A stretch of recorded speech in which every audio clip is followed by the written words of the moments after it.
Previously on Bearded Bible Brothers. I have known my entire life that God's called me to missions, and I had no idea growing up that the first place he was going to send me was the country of Northern Ireland. And so when you see St. Patrick in his writings and the things he did, he had an understanding beyond what the Romans did of what true Christianity was. I think walking the freedom that Jesus has bought and paid for. The Lord is moving. The Lord is moving in this place, and it's becoming more and more about Jesus, and not the process of how do we come to Jesus. It's him.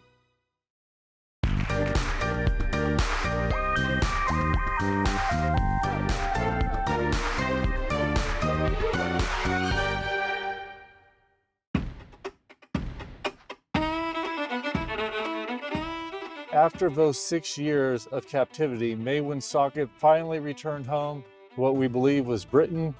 And for 20 years, all he wanted to do was learn more about Yeshua, study the scriptures daily. But when he would go to bed at night, he would have dreams. He would hear the cries of the people of Ireland, the Druids calling out to him, asking for him to come and to lead them to Jesus. It's very similar to Acts 16:9 when Paul had this vision, this dream of a Macedonian man calling out, crying, "Please come and save us, come to our land." Same thing was happening to him. But Druids were formidable back then. Yes. They were scary people. And the magic and witchcraft and stuff that they practiced and sorcery was real deal bad stuff. And I don't think we think about it a lot. So when Maewyn Socket's like, okay, I feel like I'm supposed to go to Ireland, and he feels like he's supposed to go get these people saved, he wasn't just signing up for like the youth camp where worship was good, the boys were cute. No, this was like a real holy moly commitment that he was submitting to. And what he would find out 100% for sure, this was going to be one of the most formidable things he ever embarked on. Wow. So we're heading now to Ireland. We're in Northern Ireland. We're heading to regular Ireland, Central Ireland, to literally the headquarters of all Druid paganism worship in the whole land, where it all began, the high places of where they committed their abominations, so that we can tell you the story in a legit way. We're so geographically insensitive. We're headed from Northern Ireland to regular Ireland. What is that, as opposed Most to people don't know there's two separate Irelands. Irregular Ireland? I'm pretty sure people know there's two Ireland. If you've watched us for any period of time, you know that my little brother loves to send us to the most dangerous, most demonic places on earth. He said this time was going to be a little bit different. You know why? Because every location was a demon stronghold, not just one of them. That's right. So I thought, why not invite Hershey Schaffner? Surely somebody else would love to visit those kind of places. Now, before we get started, we're at this new location. I am the older brother, and Caleb's asked me to go check out this demon cave and make sure it was safe. So I'm going to do it, but don't worry, I should be back soon. Deuteronomy 18:9 through 11. You shall not learn to imitate the detestable things of those nations. There shall not be found among you anyone who makes his son or his daughter pass through the fire, one who uses divination, one who practices witchcraft, or one who interprets omens, or a sorcerer, or one who casts a spell, or a medium, or a spiritist, or one who calls up the dead. Well, welcome to Newgrange. These two ancient burial mounds, Noth and Douth. These are not just burial sites, but these are actually Druid worship sites dating back to even probably before the pyramids, potentially. Not only, again, are they just where they buried people, but these are like celestial worship sites. These are ancient tombs. These are spots where they would hold ceremonies for hunting, and even alignment of the stars where they could worship false deities. That's crazy, Hershey, but I totally don't see it. Oh, I think it's over there. Yeah, let's go this way and you'll see it. I promise you. Isaiah 47:13 through 14. Let now the astrologers, the stargazers, and the monthly prognosticators stand up and save you from what shall come upon you. Behold, they shall be as stubble. The fire shall burn them. They shall not deliver themselves from the power of the flame. All right, Hershey, I can see it. That's definitely a giant eyesore. Demon bounds on high places, ruining your view. I would not want that in front of my property. Nah, me neither, man. But yeah, like you mentioned, they're astrologically aligned with constellations, forming star charts. But many wonder who built these guys? I mean, wasn't the Celts. They figured that out because they're much older than when the Celtic people came here. Originally, we're talking about dispersion of Babel era time. Those guys who were sinning against God, building tall towers and monuments, they ended up coming here, building these mounds. Let's just say they're not entirely human. They had Nephilim blood, demon blood in them, and they made these monuments that are just riddled with demonic activity, and even inside you'll see some crazy markings and geometric shapes. There was a lot that went on here, and it was not kosher. It shows that when St. Patrick, when Socket came here, this is what he had to contend with a pantheon of pagan gods. He wasn't afraid of them because he knew they were false, but it doesn't negate that they function in magic and sorcery, and the power of the enemy is real. Yeah. He was going to have to rely completely on the power of God to overcome that darkness. Yeah, and the power of God always wins. St. Patrick wrote, "But guided by God, I might come to the Irish people to preach the gospel and endure insults from unbelievers, that I might hear scandal of my travels and endure man's persecutions to the extent of prison, and so that I might give up my free birthright for the advantage of others. And if I should be worthy, I am ready to give even my life without hesitation, and most willingly for his name." Hearing that quote from St. Patrick, you wonder, and a lot of people would, even today, probably not want to go back to these people, to these Celts, these Druids, these people that held him captive for 6 years. But that was a driving force. It was a passion. And it wasn't like he went in with his eyes closed. I mean, he knew these were violent, evil, wicked people. But he felt that call, and that compelling call to go and preach the gospel and to just reveal the love of Christ, even if it cost him everything. This area is not far from Newgrange, and it's literally, this area encompasses some of the most demonic, pagan, high holy sites for the Druids anywhere in the world. Obviously, they began here. But Julius Caesar wrote about how dangerous and violent the Druids were. He said that to have favor with the gods in order to win in battle, or even to restore someone who was sick and near death, they would perform what's called the Wicker Man ceremony. A lot of people may have heard from this throughout the ages. This is where it originated. They would build literally a giant man made of sticks, and he would be hollow on the inside. He's large enough that you could fit a couple dozen humans within him. These would be human sacrifices. Very horrifying. Some would be criminals, but if they ran out of criminals, they would pick common men, peasants, and they would put them all inside, and they would set on fire, and they would just burn these victims alive, with this Wicker Man ceremony. And this was literally a sacrifice to the gods. They built a Nephilim in honor of the Nephilim that they worshipped. It's ironic.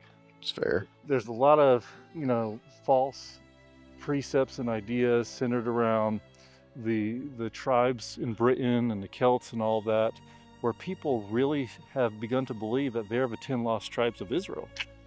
I'm not there with them. It's a pretty far-fetched, but let's jump into the reasoning why they believe that they're the 10 lost tribes. 1 Kings 12, 31 through 32. Jeroboam built shrines on high places and appointed priests from all sorts of people, even though they were not Levites. He instituted a festival on the 15th day of the 8th month, like the festival held in Judah, and offered sacrifices on the altar. This he did in Bethel, sacrificing to the calves he had made. After the death of Solomon, we know in the Bible it tells us that Israel split into 2 kingdoms. And Jeroboam became king of the northern 10 tribes, the northern kingdoms. And it was during that time that he changed a lot of the rules. He didn't want the people of the north to go down to Jerusalem to worship anymore. He took away the Elohim, they took away the worship of the Lord, and he replaced it with some paganish rituals. He put in his own priests, didn't bother with the Levites being in charge of sacrifices anymore, built altars, standing stones, he also became the high priest himself, Yeah. anointed himself to be the high priest, which I guess if you're king, you can do those kinds of things, especially when you're rebelling against God. Yeah. And so in this journey of it all, you know, we see where this is where Molech comes in. Yeah. I mean, he's the one who incorporates Molech into child sacrifice and murdering children, which we see today now as well. And so in this time frame, these traditions actually came over where these Druid high priests would actually dress almost like the Israelite high priests themselves. So I see why people could find the similarities Sure. with what the Druids did and with the 10 lost tribes because of that paganism. You know, the Druids had 8 festivals throughout the year, whereas the Israelites had 7. But 4 primary festivals that I can't even begin to pronounce, except for the chief highest holy day, Samhain. Now, the interesting thing about this festival is that it essentially is linked with what Jeroboam did. And that is, Jeroboam created a new festival for the Israelites to start. It was exactly 1 month after Sukkot. And this would essentially be on November 1st. But with the Druids, they would celebrate just like the Jews the night before, you know, at sunset when this festival would begin. That would be October 31st, All Hallows Eve. And so there are striking similarities in this festival to call the dead back and get them safely to their homes, that people light bonfires on hills like this one, this hill of Slane, to call the spirits of the dead back. Really, when you look at it, that would make Jeroboam the originator or the founder of Halloween. It's very perverse. It so happened in that year that a feast of pagan worship was being held, which the pagans used to celebrate with many incantations and magic rites and other superstitious acts of idolatry. There assembled the kings, satraps, leaders, princes, and the nobles of the people. Furthermore, the Druids, the fortune tellers, and the inventors and teachers of every craft and every skill were also summoned to King Laer at Terra, their Babylon. Nirhu's text on the life of St. Patrick, written in 7th century AD. Hershey, there are no DNA markers, language evidence, archaeological evidence, anything left behind to prove that the Celts originated from the 10 lost tribes of Israel, much less the tribe of Dan, the sun purport. But it's very interesting that Satan and these Nephilim spirits like to be worshipped in the same way, so it's not an accident that you see similar ceremonies and symbolism throughout the ages with all these pagan practices. In fact, the Druids were going to have a great showdown with St. Patrick here on the hill of Slane. It's a very famous story that a lot of people like to go back and connect it with because it actually occurred on the day of the feast of Passover, Pesach. Now, the Druids also worshipped this feast, but it was in a different way. It wasn't Passover, Pesach. You know, it originated as Ishtar's feast in Babylon. You know, even after God made it the original Passover, you know, Easter was. So they celebrated Easter here in a different way. Yeah. Well, that's what, you know, going back, the Babylonians have their festival, Akitu, you know, the spring is important. I mean, the spring is new life. Yes. And so this was a 12-day festival that they have, and, you know, all kinds of debauchery going on in the midst of this. But, you know, we see all these different things through cultures, these pagan rituals that always revolve around the springtime, around this birth giving time.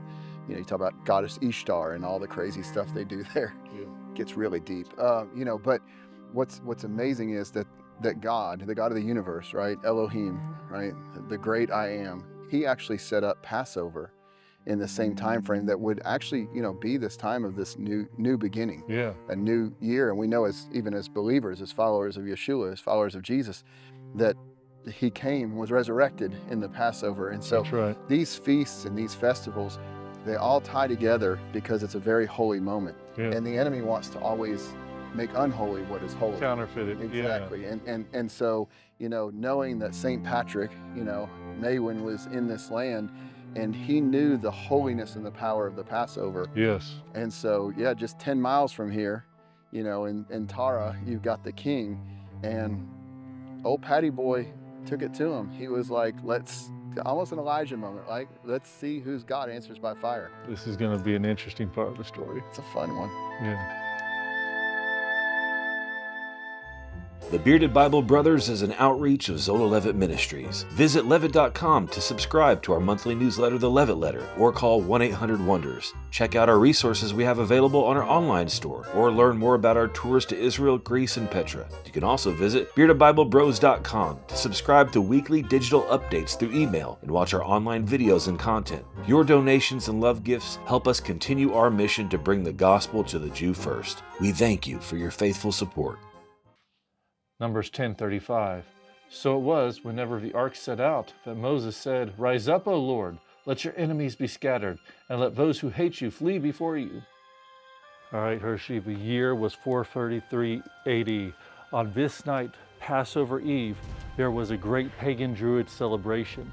And at sunset, the new law of the land was that only the king, the Druid king, would light a fire on the hill of Terah, the bonfire. And if any other person would light a fire, they would be put to death. Well, here comes St. Patrick. In defiance of the king and his desecration of Pesach, Passover, he came here to the hill of Slane and he lit the Paschal fire. Now, 10 miles away, when that Druid king and the other Druids saw the fire lit, they knew something was wrong. This was a rebellion that could rise up and sweep all over Ireland. So he sent literally his army of chariots to come all the way here to stop Patrick. So Patrick saw the enemy forces coming to attack him, and he literally quotes Moses in Numbers 10:35.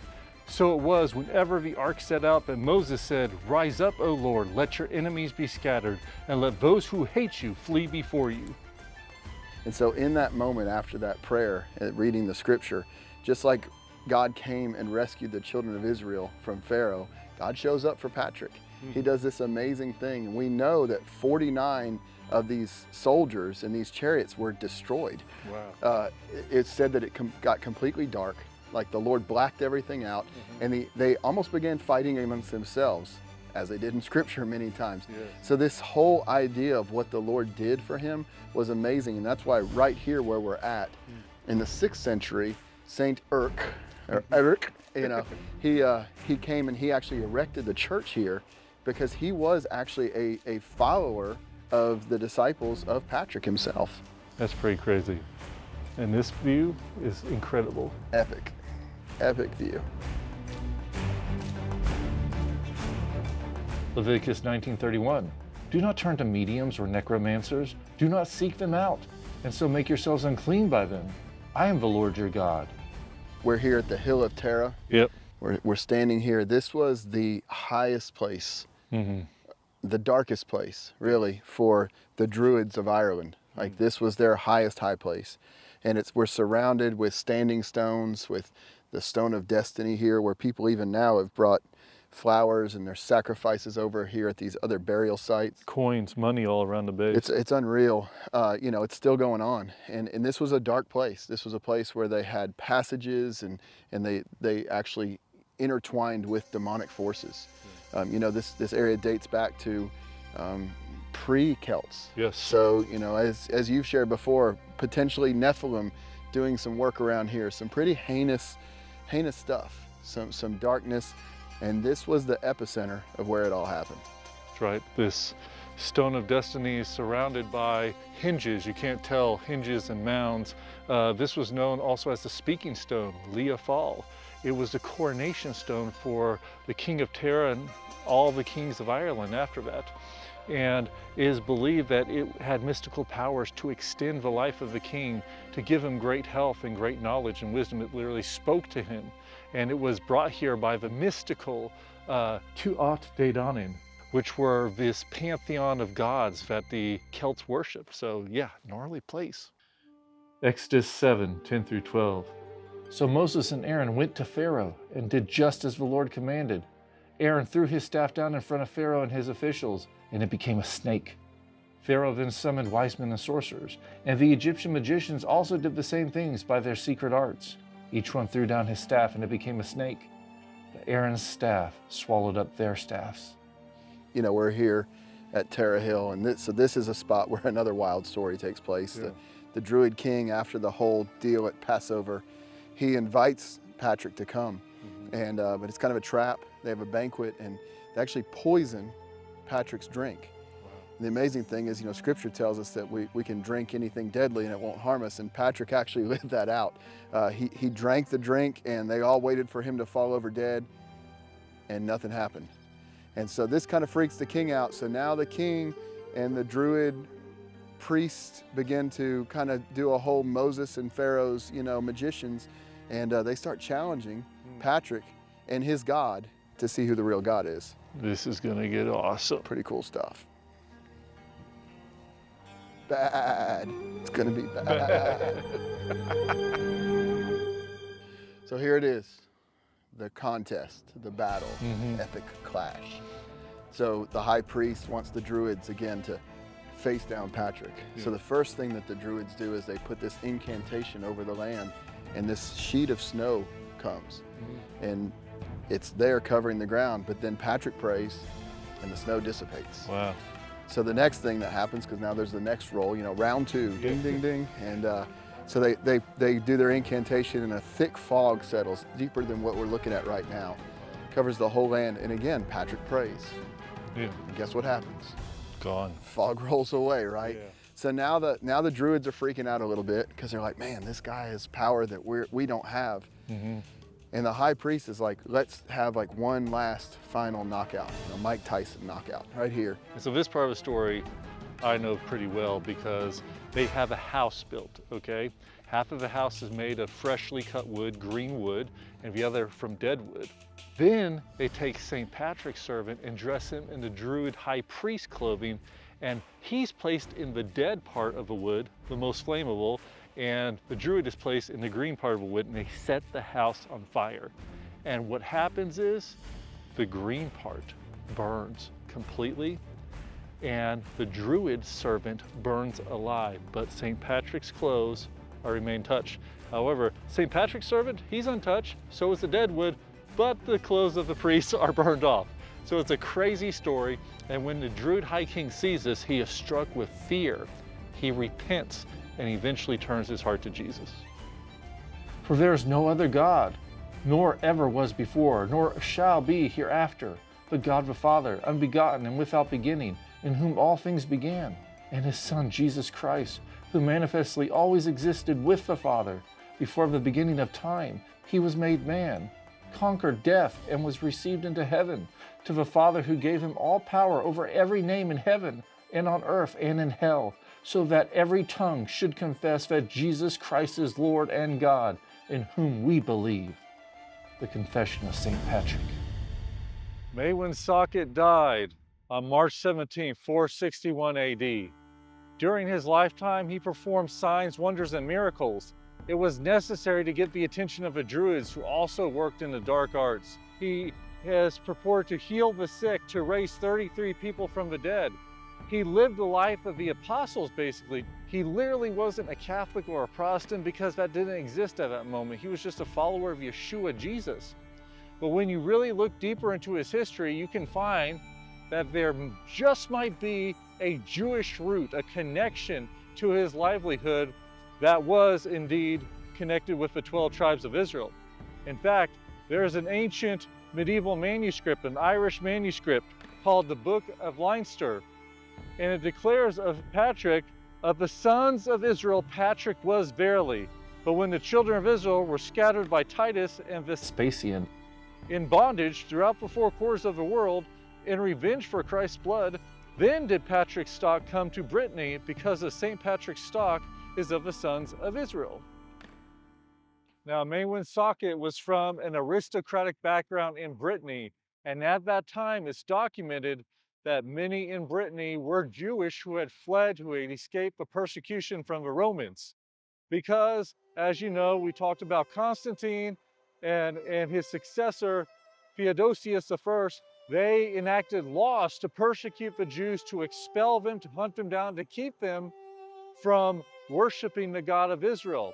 But as we know, Patrick's father did believe in Yeshua, so obviously he did come to faith. And at first, though Patrick ran from that faith, he eventually was brought back by the love of Yeshua in his most desperate times. But back to that story of his Jewishness, there is numerous documentation that he is linked to having Jewish blood. One of those is from Marcus Losac. He wrote about the untold story of St. Patrick's royal family. In his manuscript, he writes, when Miluik, Patrick's slave master, saw that he was a faithful man, he bought him from the other three, that he might serve him alone. And Patrick served after the custom of the Hebrews.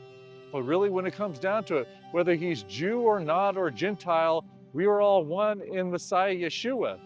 And he is still Jewish in spirit when he's adopted into the family of God.